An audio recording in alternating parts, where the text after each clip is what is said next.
Eu recebi esse comentário num dos meus vídeos dizendo que eu estava praticando intolerância religiosa contra os cristãos por questionar, criticar e não aceitar os preconceitos que algumas pessoas reproduzem a partir da Bíblia. Ai, ai.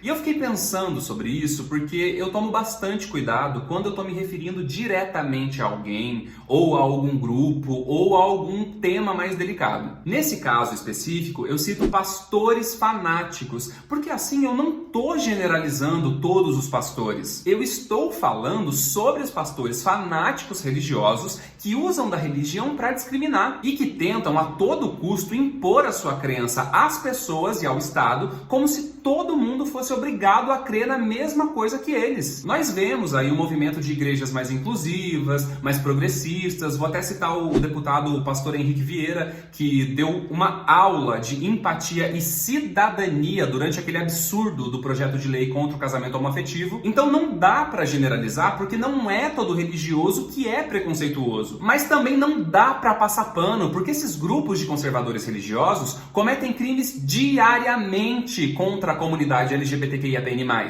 e não são punidos como deveriam. A gente tem aí o Valadão como um exemplo recorrente, que de tempos em tempos sai falando todo tipo de absurdo contra pessoas LGBTs. E aqui eu tô falando sobre esse tipo de crime, e os outros envolvendo dinheiro e questões fiscais que também são extremamente comuns dentro desses grupos que se dizem tão honestos e tementes a Deus, eu vou deixar pra lá porque nem vem ao caso. E ainda hoje, muita gente se recusa a aceitar que o Brasil é um país laico, que cada indivíduo tem o direito assegurado por lei de acreditar ou não no que quiser. Eu, por exemplo, já transitei pelo catolicismo, pela Umbanda, pelo budismo, porque eu sou muito curioso, mas eu não tenho uma crença definida. E tá tudo bem. É sobre isso. E eu acredito que tudo nessa vida precisa ser atualizado ou adequado ao momento em que a gente vive. Então não dá para uma pessoa pegar um livro, porque a Bíblia é um livro sagrado para alguns, mas continua sendo um livro. E eu não estou falando isso de forma pejorativa. Não dá para uma pessoa pegar um livro que foi escrito há 3.000 anos atrás,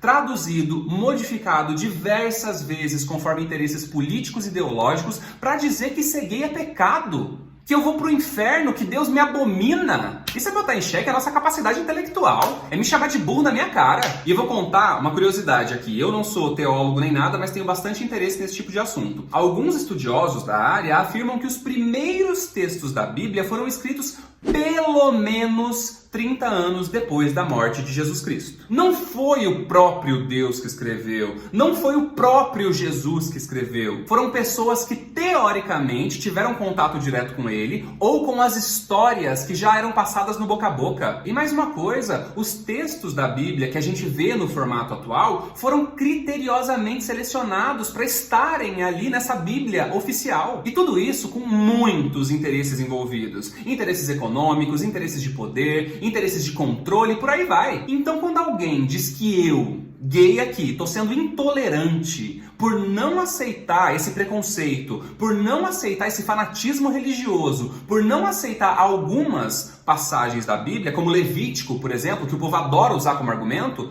claramente essa pessoa está tentando subverter a situação. Porque se eu estou criticando uma postura preconceituosa e você não é preconceituoso, ou tenta se desconstruir minimamente nesse lugar, você não vai se afetar. Agora, se eu estou criticando e você se afeta, fica doído, acha isso um absurdo, vem discutir, é porque você é preconceituoso. Parabéns, acabou de descobrir. Não tem outro nome. LGBTfobia. É isso. E pra terminar, eu vou dar uma de inteligentão aqui e vou citar o Karl Popper e o paradoxo da tolerância. Se uma sociedade é tolerante sem limites, a sua capacidade de tolerar pode ser destruída pelos intolerantes. Então é isso. Se algo ou alguém não toleram a nossa existência, isso não pode ser tolerado.